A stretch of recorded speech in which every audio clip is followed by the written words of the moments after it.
Hello, everybody. Welcome to BariAftercare, the podcast. You may be listening or you may be watching the video live. I have a really fun guest today. You've met her before, and I'll introduce her in just a minute. But I want to tell you what our topic is today because it's going to be a juicy one and maybe a little bit controversial. So, our topic is intuitive eating, yay or nay. And so, I have a really great speaker here with me today. Shea Quinn, who you probably know, Grow with Shea is your handle everywhere, right, Shea? Yep, you got it. Yep. And she is really popular in the bariatric community, as she should be. She's knowledgeable, she's experienced, she's personable, and just because we were talking about this a minute ago, Shay's going to be joining us more in the BariAftercare program, which I am ridiculously excited about. So, super excited about that. So, before we start talking about intuitive eating, Shay, just reintroduce yourself to the BariAftercare listeners. Yes, thank you so much for having me on. I've been so excited to join you back on here, Connie. I just always love any chance I get to talk with you, and so excited to be part of the Aftercare community a little bit more. That'll be really fun and Mhm. exciting. But yeah, just a little bit about me. I have struggled with the disease of obesity pretty much since I was young. I decided to have weight loss surgery in March of 2022. So I'm just approaching like about 2.5 years post surgery. I had the vertical sleeve gastrectomy, and it's been a really good decision for me. I've had a lot of success in the way of losing weight. I've lost about 100 pounds. And more so than that, it's just been a really big mental, emotional journey, uncovering things I didn't know were there. And so I feel like I've had probably 10 years worth of growth in like a 2 year period. So any chance I get to share my story or connect with people or talk about topics that I find interesting, I'm always game for that, because especially when I was just considering bariatric surgery, it's like I was Googling, I was trying to find all the resources, and I really was looking for people who were a bit younger, because I was 27 when I had surgery, and people who did it for conception purposes. So I've been on an infertility journey for a while, and that's really what prompted it. So anything I can do to share my story of encouragement, I always want to do that.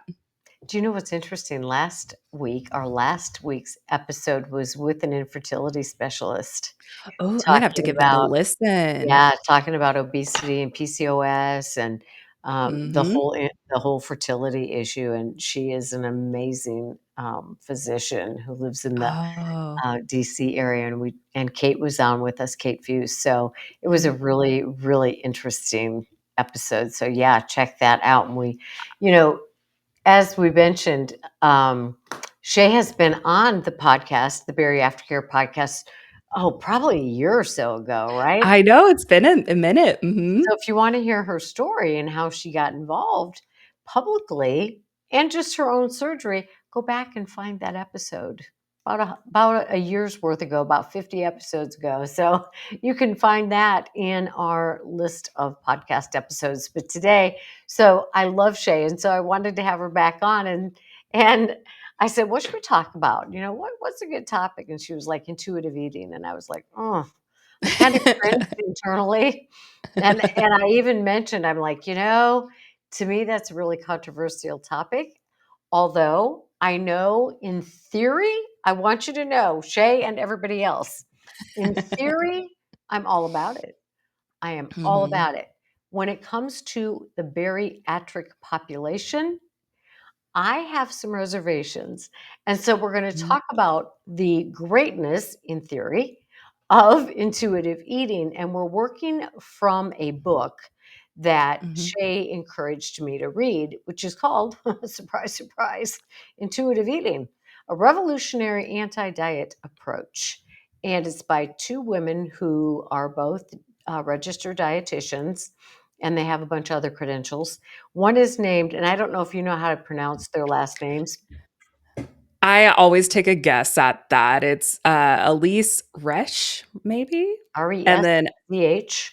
Yep, and then Evelyn Tribble. Again, it's like when you read books of I characters and then you know. don't know how to pronounce their names till the movies come out. That's kind of how I feel with that. That's exactly how I feel about that. So, yeah, anyway, so I read the book. And of course, I'm reading the book and I'm like, yep, yep, makes sense, makes sense. And I don't know if this is going to work for a bariatric population. Mhm. So, what we're going to do in the book, they have principles of intuitive eating. And how many are there? There are 10 principles of intuitive eating. Yep. And we may or may not get through all of this today. We may have to have a part two. I don't know. But we're Mhm. going to attempt it. So, we're going to explain what intuitive eating is. And then Mhm. I'm going to share some thoughts. And Shay, I want you to talk through from your experience and from maybe what you've seen with the bariatric people that you work with, because you do a podcast too, right? Tell us about your podcast. Yeah, so I'm the host, one of the hosts of the Waiting Table podcast, WEIGHT, and it's with me and two other amazing men in the bariatric community who have both had weight loss surgery as well. And so we love talking about topics like this. And fun fact, we don't always agree on everything. And so I'm excited to just kind of explore this topic and kind of have it almost be like a working session of like, yeah, what do I think? And because I'm growing and learning, and I still have a lot to learn and grow in. So it'll be fun. Good, good. I'm not going to spill the beans just yet on my reservations. And I do want to say again from the outset, I think that in theory, intuitive eating is an amazing way to eat. And I think we are pretty much born with the Mhm. intuitive eating ability. All right. The book, I'm going to tell you right off the bat, not my favorite. Uh-huh. Okay, tell It's me. it's got really good information. I like their principles. Mhm. I take major issue with their perspective on food addiction. I Mhm. am a firm believer that certain food groups can eating in general for some people can be as addictive as many other drugs, and they refute Mhm. that. So I take Mhm. issue with that, but I respect their Mhm. position on it. Mhm. And as with anything, you can take the research and you can spin it however you want it to sound. Mhm. But so in that regard, I was like, "Ah," made me cringe a Mhm. little bit. And Mhm. there's some other things in there that I just don't align with. But Sure. in the explanation of intuitive eating, Mhm. big fan. Big fan Mhm. of how Mhm. they explain it. So we're gonna go into the principles. What are your thoughts and feelings on the book? Like we're having a book club. Yeah, I know this is kind of that's exactly what I thought of as you started talking. So, I actually listened to the book on audio, Okay. and, I think that can really change the perspective too on, like, I think how things are communicated, so I found that really helpful, and the biggest takeaway I took from the book is how validating it was. It was a point in my life, it was before deciding to have weight loss surgery, it was before I was even considering it that I listened to this book for the first time, and it was just so validating calling out diet culture and why Yes. I saw things in certain ways or why I felt such like self-hatred towards my body in ways that doesn't logically make sense. It just was very validating in that way, and I think for me at that time it was really helpful having somebody call that out of like this is why we're constantly trying to do diets all the time. And so the idea, and that's kind of the first principle, but the idea of rejecting that diet culture was just like it felt like balm to my soul of just constantly being in this rat race of trying to lose weight, trying all the diets, and then just to have somebody say like there's no like one size fits all for everybody. And I think that's kind of the biggest theme I want to lead this conversation with too, Perfect. where I think the idea of intuitive eating can be helpful for some people and not for others. And even within myself, this concept has been really helpful in some periods of my life. And then other times it hasn't been, like just depending on what my goals are and what I'm focusing on. And so I think that was like, it's been a little while since I've read it, but that's the biggest takeaway of like, yes, finally somebody's like validating my experience with how sucky Yes. diet culture is and Yes. how damaging it is, especially when we grow up in it. It's just very hard. Yeah, and you know what? In that regard, I absolutely agree. I love how they spoke about the diet culture and the things that are damaging about the diet culture. And in that Mhm. regard, I 100% agreed with everything they had to say about that. It's interesting though, when I read this book, it was from the perspective of a psychologist who works Mhm. with a bariatric population. And Mhm. so, again, as I mentioned, I think that intuitive eating is a wonderful, wonderful way to approach eating Mhm. in theory. But from the perspective of 20 years of working with the bariatric population, my initial thought is, yeah, just like when people say the doctors say move less, eat less, move more. It's like, yeah, Mhm. if I could do that, I'd already be doing that. Right, And so I right. think there are issues with a percentage of people who've had weight loss surgery. Hear that Mhm. clearly. Not all of the people who've had weight loss surgery or bariatric Mhm. surgery. I think for some, they might slide right into intuitive eating. Mhm. But Mhm. for those people, especially the ones that I work with on an ongoing basis, because they're coming to me because they've got issues, right? Mhm. Most of the world has issues. And I think some of these issues collide with the intuitive nature of intuitive eating. Well, and I think it's also important to point out when I listened to this book and started practicing these intuitive eating principles, I had done a lot of self education, not only self education, but learning about food as a whole. So I'm not a nutritionist, like I didn't go to school for that, Mhm. but I learned like what macros were. What does it mean when you eat protein, carbs, and fat? What does sugar do to the body? And so I had a very, I would say, like, fairly comprehensive understanding and knowledge of nutrition before Mhm. exploring intuitive eating. So I think that's where it can also get a little tricky because at one point in my life, intuitive eating would have been going to fast food or, eating sugar whenever I felt like it, Right. things like that. But that was before I had the education and knowledge of how food actually works and what it does to support my body. And so coming in with that perspective of having more information of knowing how food worked because the fact is many of us do not get taught that. We don't, have Mhm. full educations even in school. Many of us are not taught that. From our parents we're not usually taught that.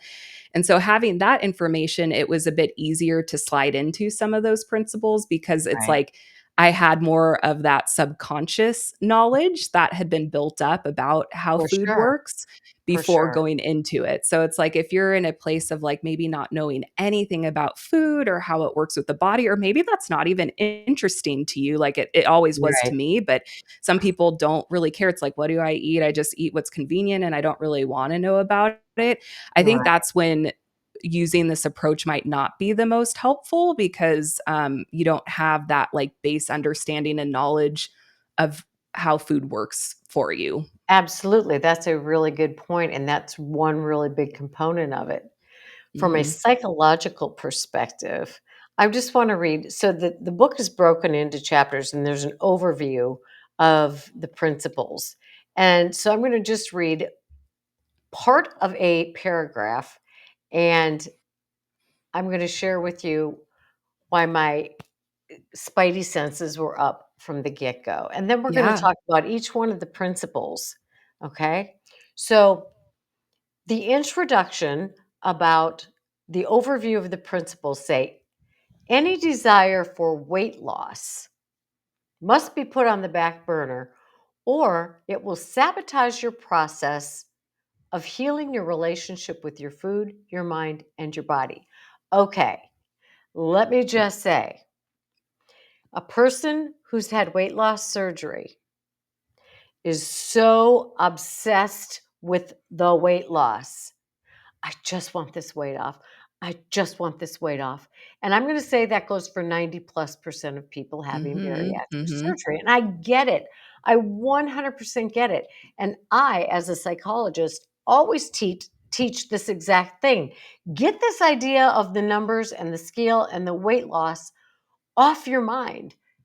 Fat chance, Mhm. right? Mhm. So Mhm. any desire for weight loss must be put on the back burner for intuitive eating to work. we got a problem Mm. right from the get-go with our bariatric population.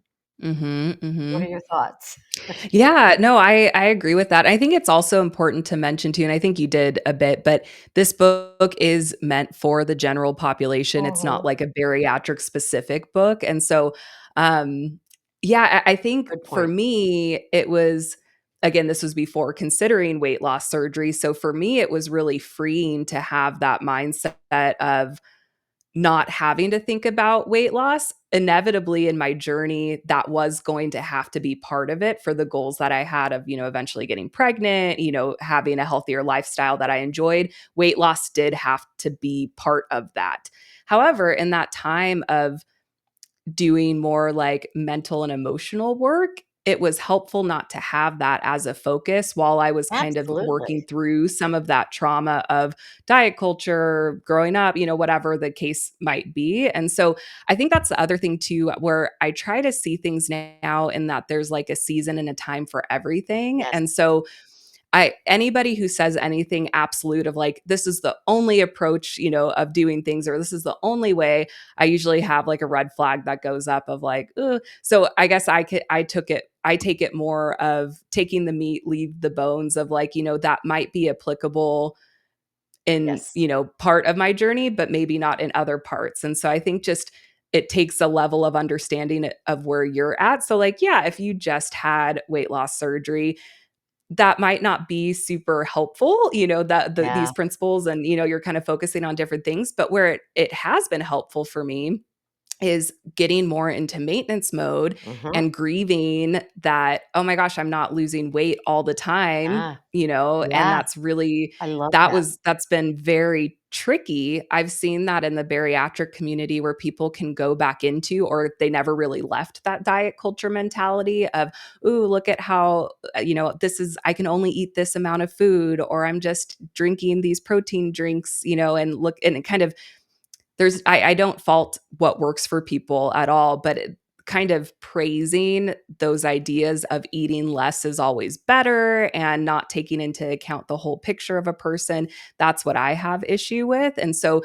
being able to kind of refer back to these principles as I've gotten more into a maintenance mode of not having to be so focused on those things that you need to be focused on right after surgery has been really helpful because then it's like, no, I don't want to get into that diet culture mentality Yeah, again of constantly worrying about my weight or constantly, being obsessed with that. It's like going back to what feels good to my body. And then, though, asking, does that fit my goals? Yes or no. And love that. sometimes, like, my decisions are different, right? Sometimes, I'm working on my fitness journey right now. And so it's not always part of my plan or goals to have chocolate cake every day, like that's not part of the plan.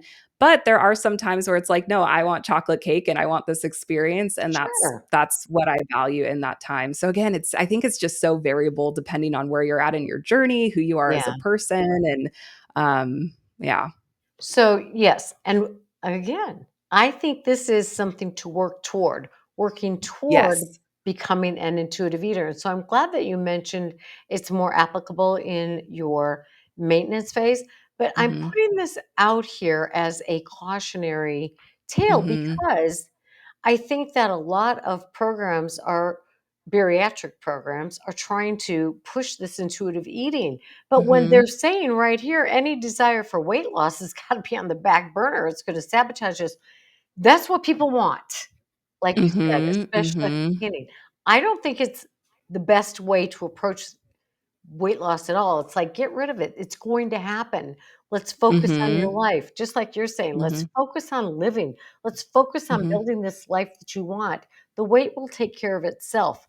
But I'm Mhm. afraid that if bariatric programs or weight loss programs try to implement intuitive eating too soon, it's Mhm. just going to make a person feel worse. Yeah. Another aspect too that I feel like would have been helpful because a lot of what advocate for is listening to your body. And they talk a lot about listening and honoring your hunger cues and your fullness cues. And I think one way that I describe it a lot is before having surgery, I feel like I was just kind of a floating head walking around. Had no connection to my body. I didn't know, the only thing that I could really feel with my body is like if I had some immense pain or something that like really got my attention, but I was not in tune with my body at all. Where this idea of learning how to really learn what those hunger cues feel like, those hunger pains feel like, what those fullness cues feel like, I think that was so helpful kind of exploring that before having weight loss surgery. Because, of course, when you have weight loss surgery, that totally changes and you Right. have to relearn it again. But it at least gave me a baseline to go, okay, I know what my body feels like when it is truly hungry.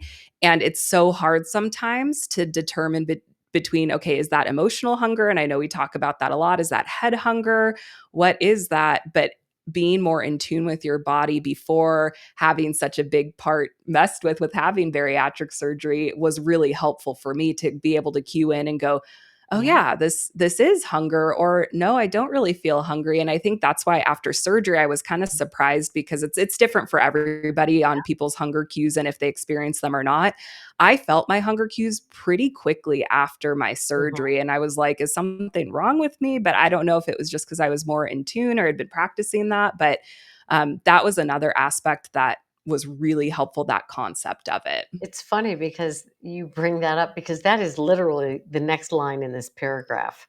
So Yeah. I don't think you have the book in front of you, right? I don't. Okay. So I just read that one line about, get rid of the weight loss desire. The Mhm. second sentence is intuitive eating is an inside job. It's about listening to the messages of the body.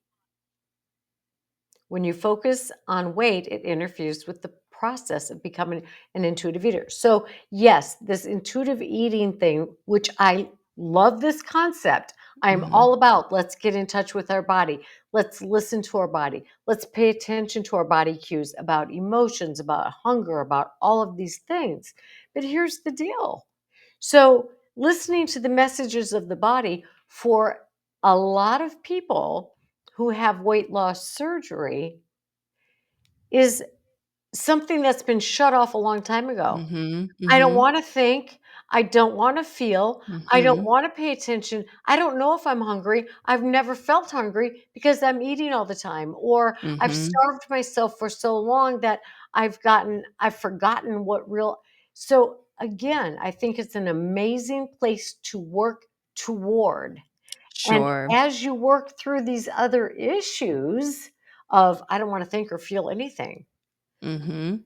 because that's gonna be in the way of intuitive eating, not to mention the Yes. physiological changes that go along with weight loss surgery for a lot of people completely shut off that Mhm, full signal. So again, I am a mhm. fan of intuitive eating, but I don't know that it's an appropriate thing first thing off the bat for people just having weight loss surgery. Sure.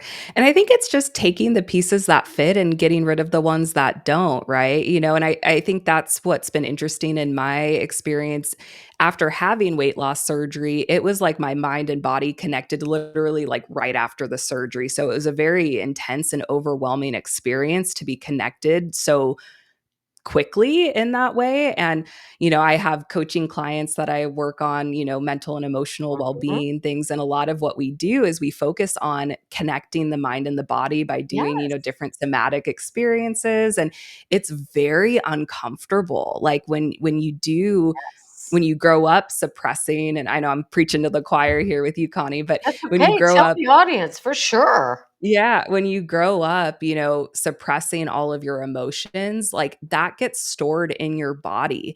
Yes. And many of us are not taught how to safely express those things. And so it builds up, and over time it's all this buildup inside.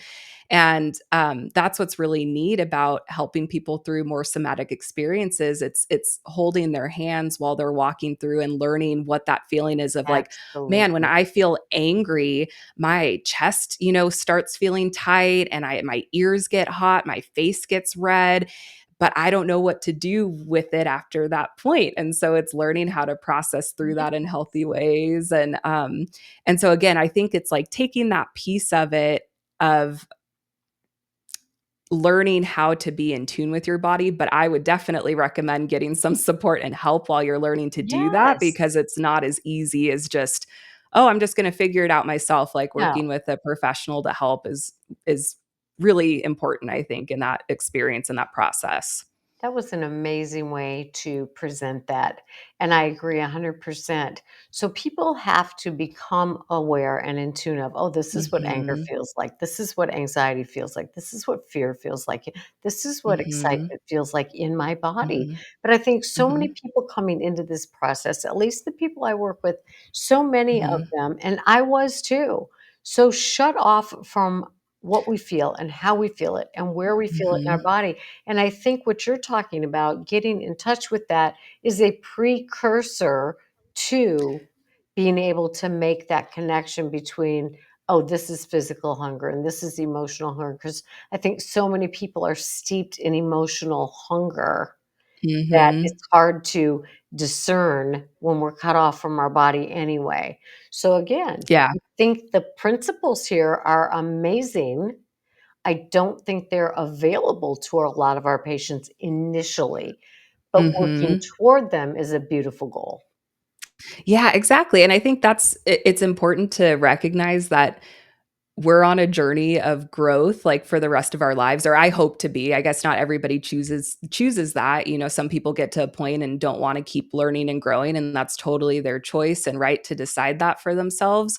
For me, I often say, like, when I stop learning and growing, like, I just wanna be dead, and I really do mean that. Me I too. always wanna be learning new things and growing, and um, so yeah, I think though when you're at a point of stagnancy of like, like you were saying, just being stuck in this certain place of like, I don't even know what to do. You have to take baby steps. And this is, I think, Yeah, more like, I don't mean it to sound like out of reach for anybody, because I think not. certain principles and concepts, but I do think that this is more of like an advanced step, kind of once you've gotten to a place of being self-aware, doing those baby steps and feeling comfortable with those basic things, Mhm. then this is just a way to kind of enhance those basic things. I agree, and I I absolutely 100% support what you're saying, is we all need to take baby steps. When I think of Mhm. where I started in my personal development journey, 35 years ago, when I went to treatment, I was just so numb and o out of Mhm. touch with, it I could no more have done a lot of what I can do now, and the Mhm. things you're able to do now versus when you first had surgery in terms of, okay, I can feel my, anger rising and my what I would have done then is just blow my mouth, right? Mhm. And Mhm. now, with a lot of baby steps and learning about why I do that and how to intervene Mhm. on myself and all that. So, yeah, I think intuitive eating is an amazing way to do it. You may have to baby step your way in there, but you may just be Mhm. able to jump right in there. So, I think it's definitely worth presenting, but I want Mhm. people to give themselves compassionate Mhm. grace toward working toward this. Definitely. And another thing I like to point out too, like, I think a lot of times many of us are saying the same things. We just use different language Yeah. for it and interpret it differently. And so again, I think I could probably take the majority of content that's out there and find something that I could apply to myself if I really wanted to, Yeah. right? And so I think that's the same thing with this. It's like, I know I said this already, but take the meat, leave the bones, like, Mhm.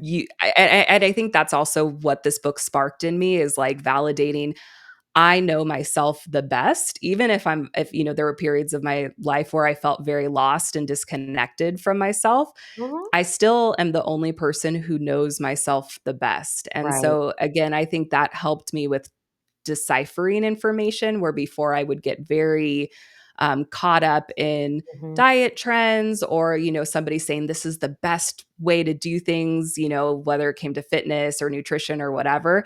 And so I think going back to that intuitive approach just in life, it's like, no, like, what is my gut telling me? Like, what Yes. this doesn't feel right and why?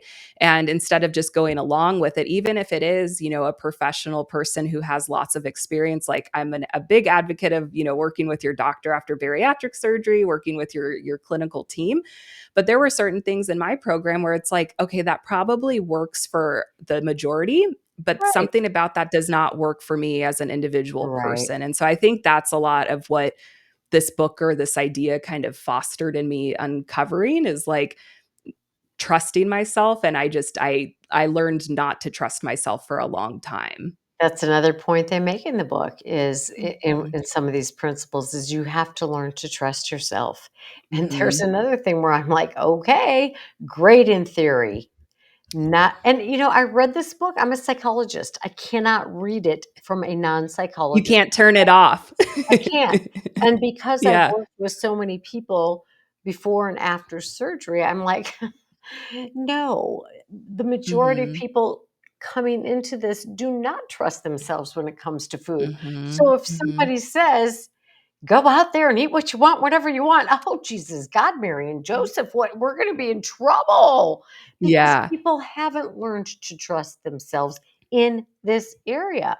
So you may be Mhm. people may very well trust themselves in other areas.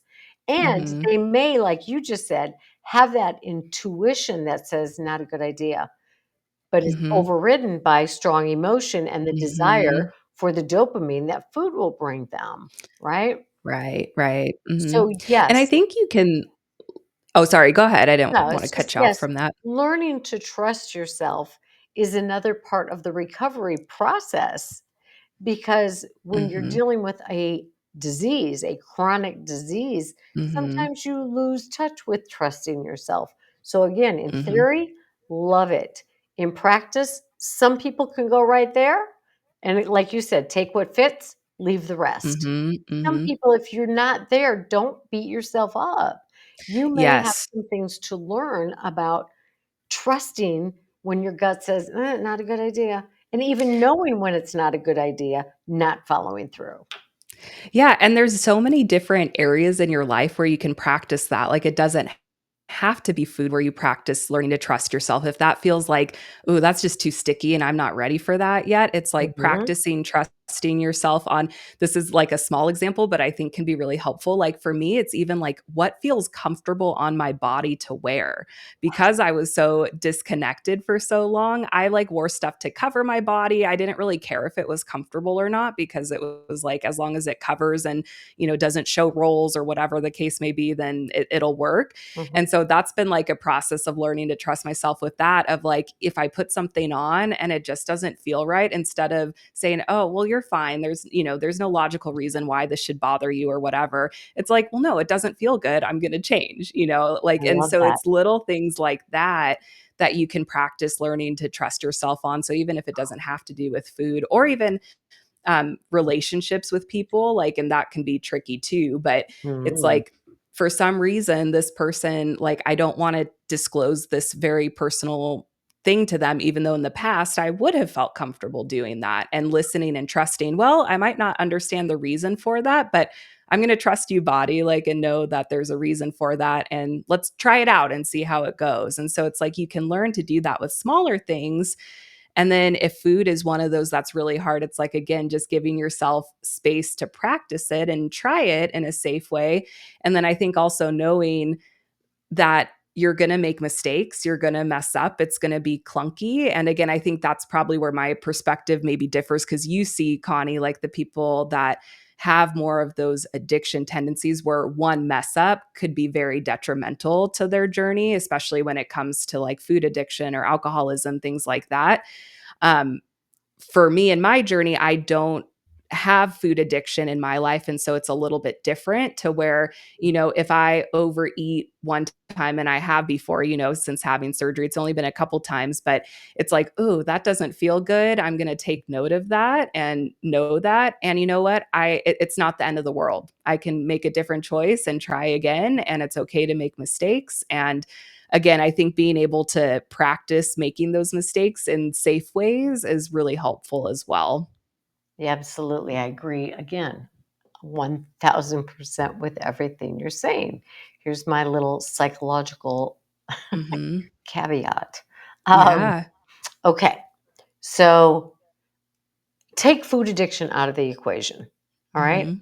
And totally agree that we are all going to mess up. Whether it's if I'm trying to communicate more lovingly with my spouse, there are going to be times I just snap, right? Mhm. And so it's not about, is that going to destroy my relationship? No, unless it's continuous, right? So in my process of, wanting to become a better me, then I say, you know what? Just like you said with the food, that didn't feel good. I'm going to learn from that. So going to my spouse and saying, I really snapped at you. You didn't deserve that. I am so sorry. It was 100% me. And that's how I learn and grow. But let's take a person who comes in and they mess up with food, which is going to happen, right? But Sure. now we go down this horrible spiral because we've got a Mhm. lifetime of baggage. And we're like, oh my God, I'm the worst. I'm the worst. I hate myself. I hate myself. Mhm. And now I'm in the dungeon of depression. Mhm. And I guess the message here is everybody's going to mess up. Being able to do what Shay just said and say, that didn't feel good. I might not want to do that again. If you've got huge issues that your need for comfort override your knowledge that overeating is going to be detrimental to you, Mhm. the eating is probably going to win out. And then you got that whole spiral again.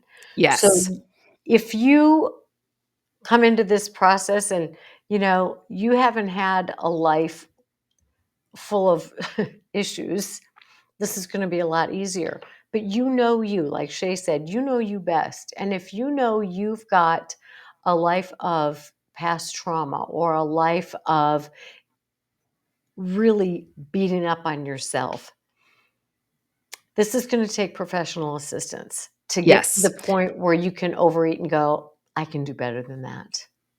Yes, and just to give a little bit of context, like, on my background too, I am a psych major, so I went to school for psychology starting when I was 18. I got my master's degree in psychology.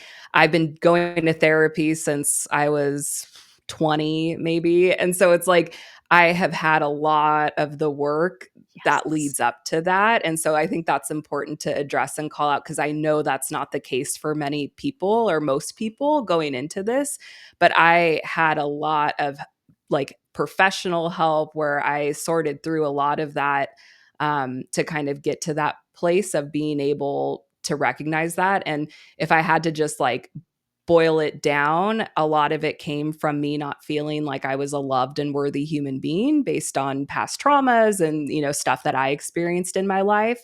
Once that started to flip and go, oh, wait, I am a very loved and worthy person, it made recognizing these other things a lot, I don't want to say easier, but maybe more doable, where I could see it a bit more clearly. It still takes a lot of effort and practice, and it's clunky a lot of times, and I mess up and I make mistakes, but I have more of like a deep rooted assurance in myself that I am a loved and worthy person, even if past experiences didn't indicate that or didn't feed into that. And so Mm. it makes it easier to go, oh, I made a mistake and that's okay. But like, that to get to that point took a lot of time and a lot of work, and it's really, really hard. And so I think it's important just to call that piece out because it's a lot to get there. And not saying that I've arrived or I've gotten there. I'm still learning and growing, and some days are easier than others with that, but Oh, yeah. those things that seem really simple of like, yeah, why can't I just say, "Oh, I made a mistake," and move on? It's Mhm. not as simple as that. There's a lot of underlying work that needs to usually go into doing that. Yeah, and thanks for saying that. And I'm glad you reminded me and everybody else that you did have a background in Mhm. psychology, and so you can understand the psychological dilemma in this too. It's just like Mhm. all of this is so much easier said than done, which doesn't mean it can't happen for you because I Mhm. 100% believe that if you work hard enough at this, you can become an intuitive eater. But there's a lot of layers to dig through, and so my fear Mhm. is that if a program is kind of, I don't know. I mean, this is something that can work for almost anybody depending on the layer of muck that you have to work through. Mhm, mhm. Yeah, and that's why I think I don't know, again, I used to look at programs or professionals or people to kind of validate or give me advice, and I would take it at face value of like, "Oh, wow, this person, went through all this training, and so, like, what they say is the hard and fast truth, and I need to follow every single thing that they do." And that's where I've changed my perspective on things now, where it's like I can just take in more information and go, oh, that's great that that works for other people. Would that work for me in this season of my life? And again, I think that's another, I know I mentioned it, but I think that's another big thing to keep in mind too, where it's like I am married, but I've been in my relationship with my spouse for 12 years. I don't have kids. Like I'm not in school. I have a full-time job, but it's like my life is very different than someone who's maybe a single mom who is raising 3 kids and who's working, all the time just to make ends meet. And so the capacity levels are different for everybody in the season Yeah, of life you're in. And so I think that's also something that I've had to remember because it's so easy to get in that comparison game of like, oh, this person, they do it so effortlessly or easily. And it's like, well, maybe they're probably just in a different season of life than you are, or than I am. And that's okay. absolutely. And let me tell you, working at not snapping at my husband is something I've been working on for 35 years. And more times than not, I'm able to maintain a composure, but there are still times. And so, you know, like you said, it depends on your season of life, how long you've been working at something, the kinds of things Mhm. you've looked at that led up to you being the way you are, all those things. But here's something that I think can apply to all of us. And regardless of what season of life you're in, what your circumstances are, it's important for us to all take a little bit of time for ourselves and to work toward that Mhm. next little baby step, but not expect ourselves maybe to jump to the place where it looks effortless for another person. Yeah, I remember, like, telling my husband and, like, a couple close friends, like, when I would say no to things, like, Oh, I would get so excited, I would, tell my husband, like, "Hey, this person asked me to do it, and I didn't feel like doing it, and I said no." And to somebody on the outside, that might be like, "Well, that's kinda weird," but it's like, that was such a huge growth experience for me of learning boundaries and learning how to say no to things. And so I think that's such a big piece of it too, is like celebrating, like it's all of those seemingly little things that add up over time to make those mhm. big changes. And so it's like celebrate those things of even going, oh my gosh, like I listened. I stopped feeling hungry and I listened to that. It's like that's huge. And I think that's another thing we don't often do is celebrate those again seemingly small things for ourselves, but those are the things that add up over time. I'm 1,000% with you on that. And in almost all the work that I do, and especially in this Gain While You Lose class that I teach online, I say celebrate these things like you're a toddler learning to walk. Mhm. You know, Mhm. it people are like, "Oh, it's not that big a deal." Yes, it is. It is. Like when you said you learned to say no to somebody about something you didn't wanna do, that is like, send out the fireworks, man. That is Right? huge. Yes. It is, so Yeah, no, I celebrate. Yeah, and again, I think for me, it's just come back to that knowing that I'm a loved and worthy human being, and, like, those things do matter, and I think with many of us with trauma in the past, we maybe haven't had many people to recognize those things or celebrate those things for us, and so it's new learning how to do that for yourself. But another way to think about it too is, like, if you do have kids or you have, maybe not your own, but nieces, nephews, or kids that you're close with, it's like, think about when they accomplish something and they're so proud of themselves. What would you say to them? It's like, yes, you did it. And maybe, oh, yeah, it was a small thing of tying your shoe. But to them, that's a huge win. And that's a huge step in their growth journey. Right. And so that's another practice I'll try to do is like, if I start downplaying myself or go, well, it's not that big of a deal. It's like, well, no, like if this was my daughter that I was looking at and she was sharing this, is like, this is what I would say to her, like, yes, this is amazing, you're doing awesome, look at you go. And so it's important to celebrate those things, and they are big things, and they're exciting. It is, and I love how you did that. It's like, externalize it. What would you do for somebody Mhm. else? You know darn well you'd make a fuss over that.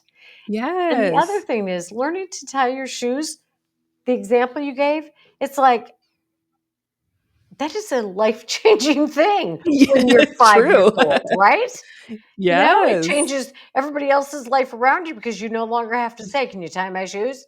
And it Yes. is life-changing, and when you learn to Mhm. set a boundary with somebody, that can be life-changing, so it is worth celebrating. Mhm, mhm. It's so true. See, you have the practical experience with the motherhood under your belt. You're like, "I know what it's like when they learn how to tie their shoes." That is actually a big one.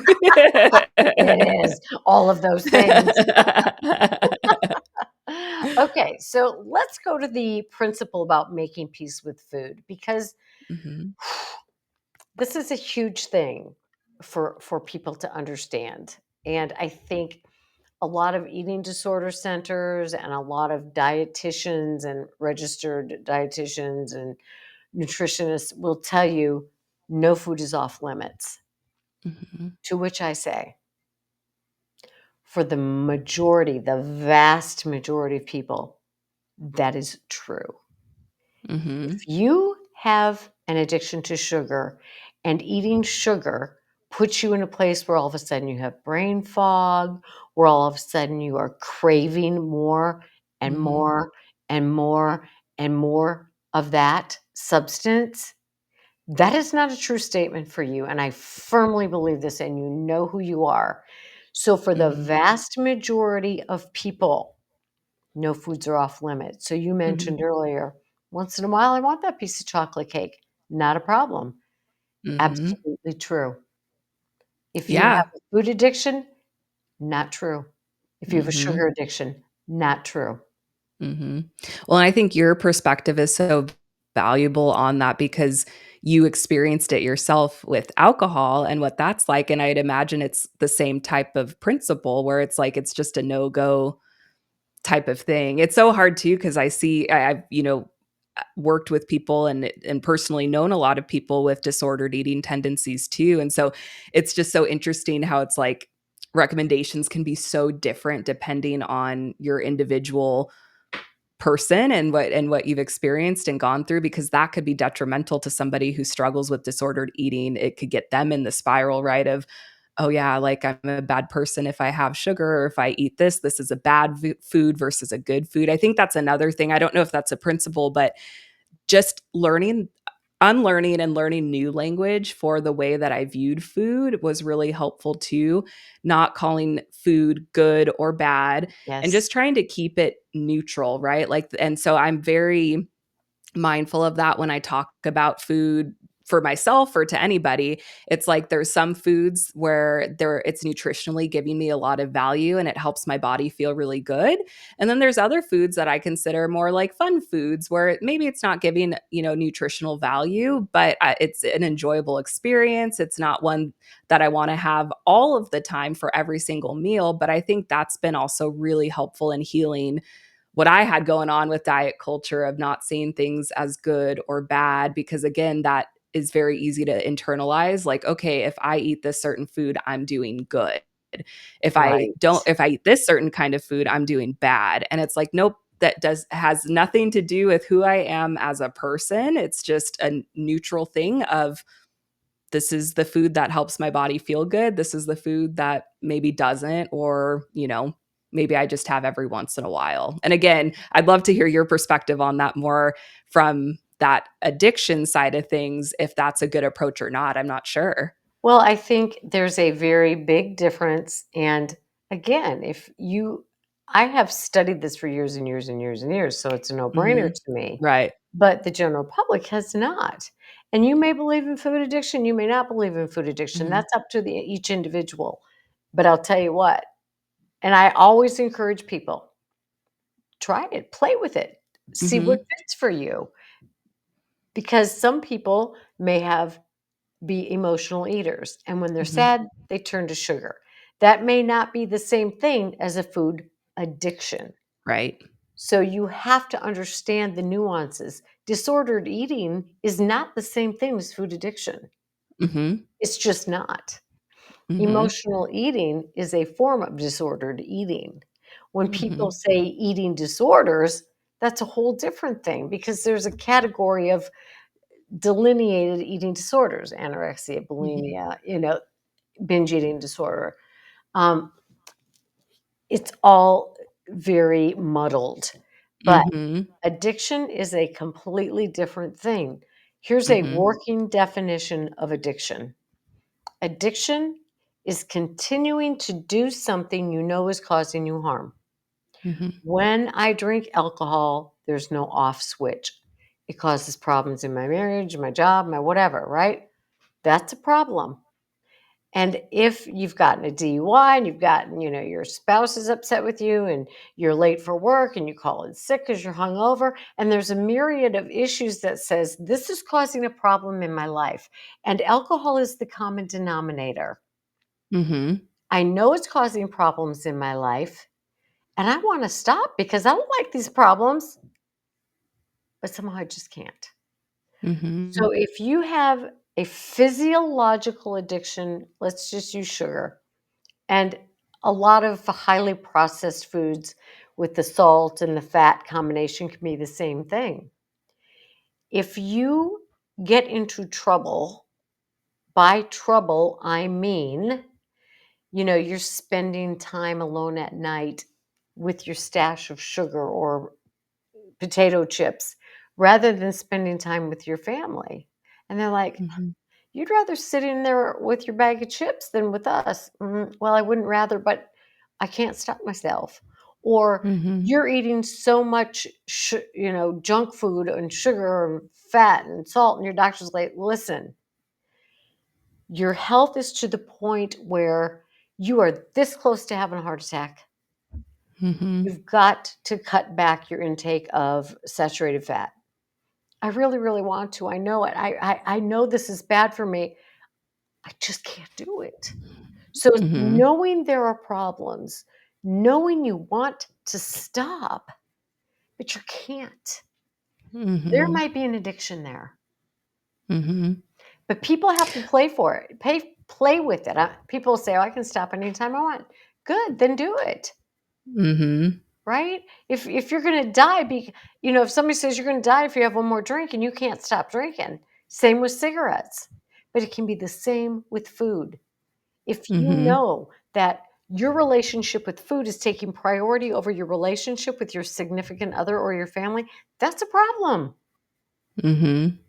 So, I'm curious, do you know off the top of your head, you usually will have, like, interesting facts, like, what's the percentage of that population or if you had to guess, like, the majority of people who have bariatric surgery, how many do you think fall into that category? Is it less than oh yeah, 50%, more? less. Okay. I'm going to say it's Mhm. it's less than that, but I would say 50% or more are emotional eaters, which can be very Mhm. strong and powerful as well. But Mhm. teasing that all apart, if it's a problem, it's a problem, right? Right, right. If sugar causes brain fog, it's a problem. And you know that if you Mhm. quit eating sugar, your brain clears up and you quit craving sugar. Hello, friends. Is that chocolate cake a problem for that person? Mhm. Probably. Mhm. Yeah. If you have occasional piece of cake, or you go out and have nachos and chips, whatever, no big deal. You can Mhm. do that unless you can't. Right. And And I've talked with exactly, and that's what I was gonna say. I've talked with a lot of people who they'll be the ones to say, "Yep, that's me," or I just have to kind of avoid that that works well for me, and Yeah, and does that that's suck fair. for you? Yep, it does. Yep, it does. Mhm. Would I like to be able Mhm. to go out and have a glass of wine with dinner, like with my friends? You bet. And could I? Of course I could. Is that going to lead to problems for me, a recovering alcoholic? Most definitely, Mhm. right? Mhm. It's not worth it to me. So Yeah. you have to make personal choices about these things. And it's not a large percentage.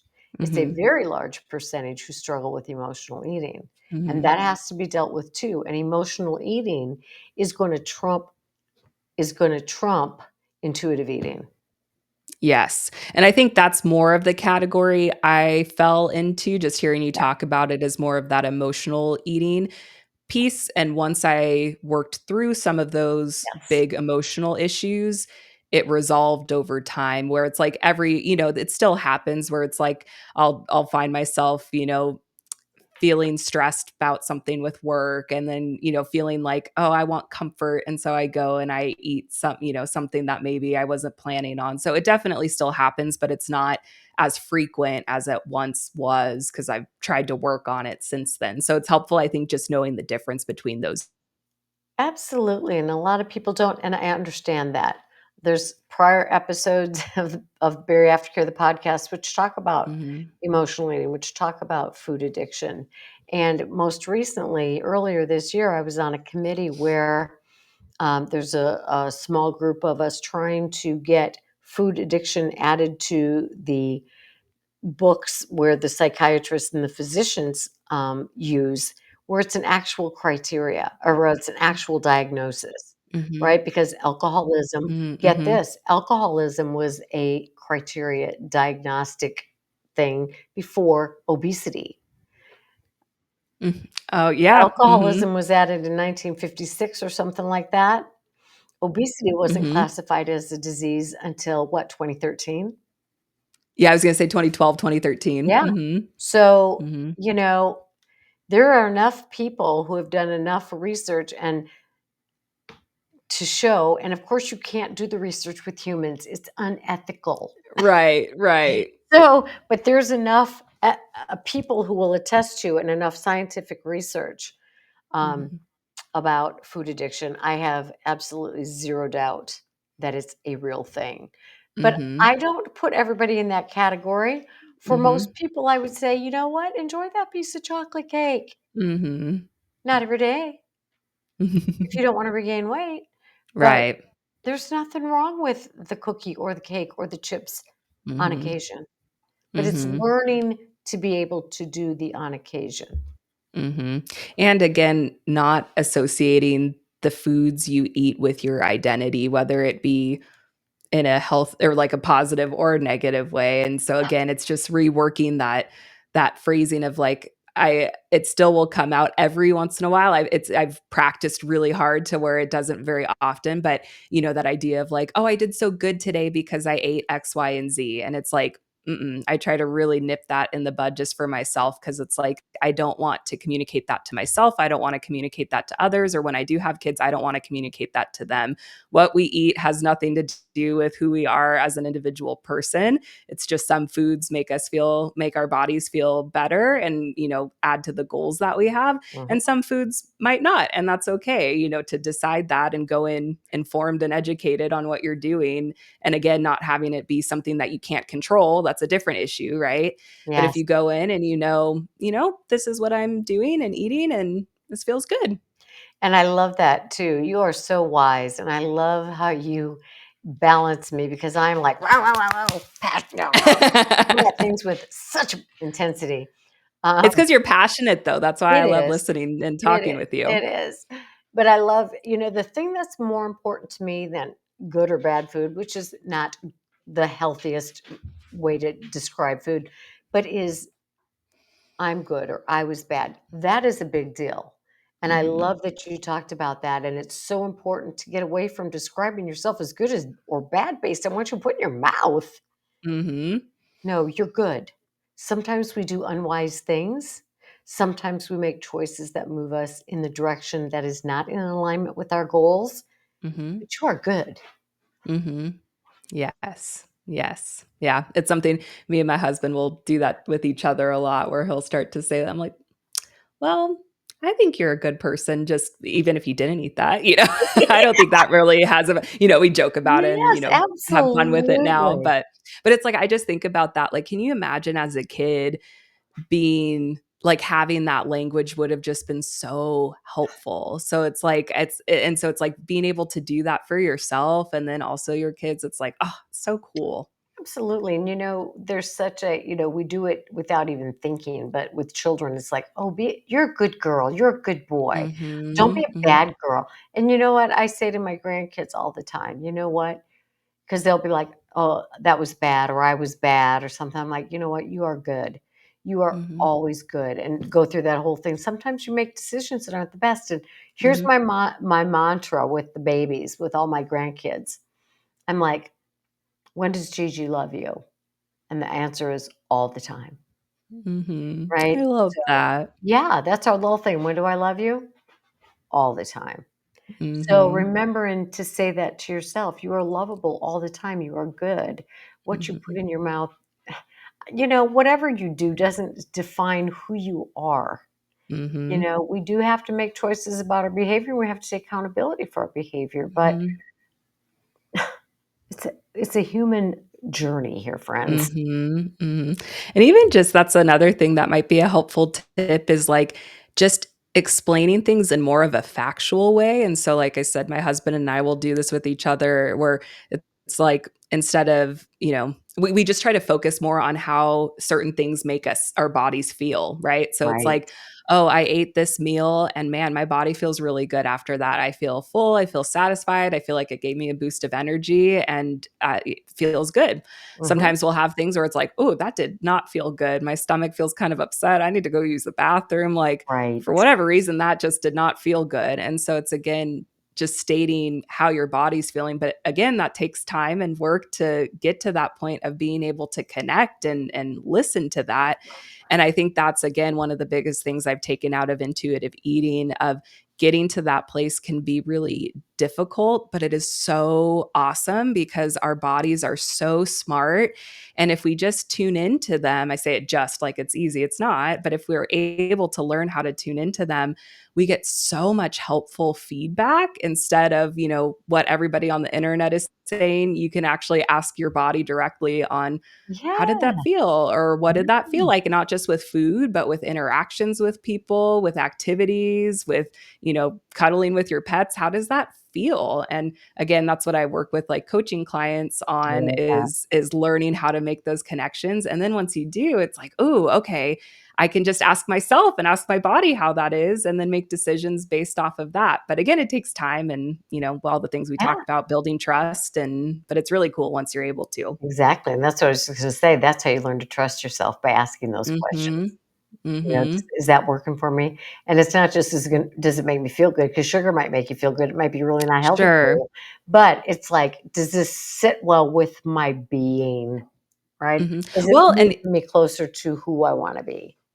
and even more specifically, like sugar might mentally and emotionally make you feel really good. But what does that feel like to your body? And like I eat sugar, like I'm not someone who's super anti-sugar, like I do, but I know for me, if I have too much of it, my stomach doesn't feel super great. I like when you were talking about the foggy head, sometimes I'll get that or I'll get a headache, or it's like Mhm. I won't really feel full, even though I ate an Yeah, amount of food, it's like I don't really yeah, feel full or satisfied. So again, it's like certain aspects might feel good and others might not. And again, sometimes though, it's like, no, like it's worth that mental and emotional enjoyment. And I want to try to be careful because I don't want my body to feel awful. So maybe I'll try this amount and see how it sits, or, this type mhm. of thing and see how it sits. But again, and that's the other thing, that black and white, all or nothing way of thinking. There Oh, can be multiple things happening that seem contradictory. They can happen at the absolutely. same time. Absolutely. You are a delight, man. This time has flown. We could I talk know, it about this always for does. 17 hours. I Um, know. well, you guys are gonna get more of Shay because she's gonna be more active with the BariAftercare program on Facebook, and I'm so excited about that. She's gonna lead a support group and contribute on a weekly basis, and that will be so much benefit to all of the listeners. Another reason to become part of BariAftercare, the complete program. Shay, you're doing coaching. So we were going to want your coaching information to put in the show notes. We want information on the waiting table, and we will put that link in the show notes. But tell us just briefly about your coaching. Yeah, so I have my master's degree in psychology and I offer what I call mental and emotional coaching. So a lot of coaching programs, you'll find more of the physical aspects of it, or sometimes it'll be a combination. What I really focus on is just those mental and emotional components. And so I work a lot with people on kind of like I talked about earlier, but doing more somatic experiences where we work through connecting the mind to the body, trying to pick up those cues and listen to our body so we can learn to trust it and build off of that. And I just have so much fun. So I work with a lot of bariatric folks because, that tends to be the people that reach out because I've had that experience, but Mhm. it doesn't have to be somebody who's had weight loss surgery, or it could be somebody who's considering it. I'm open to all people. And all of that information can be found. I just launched my website. I'm Yay! so excited about it. I've been working Yes! hard. Talk about learning and growing. I've been learning a lot with that. So you can find all of that, all about the Waiting Table podcast, all about my YouTube channel. Everything is on there. And it's just Perfect. Grow with Shea Quinn at or sorry, growwithsheaquinn.com. See, this is the first time I'm like promoting it, so I have to get used to it. But yeah, Quinn. GRO. Yeah. Yep. SHEAQUINN, growwithsheaquinn.com. Love it. Okay, so that will Mhm. be in the show notes, and you are a gem, just as a human Aw, being. You really are. I thank appreciate you every you. time and really enjoy you. All right, so I hope you guys enjoyed this podcast. Please send us questions. We will do follow-up if we need to. We want to know what you thought, what your questions are, and I am all about intuitive eating. If you have work to do before it comes feasibly to you, then do the work. Do the work, do the Mhm. coaching, do the therapy, because intuitive eating is a great way to live. It's just not natural after we've been pummeled by life a little bit and developed Yeah. some coping skills that work against intuitive eating. So we can relearn that ability by trusting ourselves.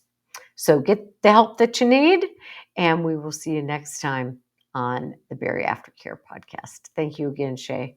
Appreciate it. Thank you. Ready? Bye.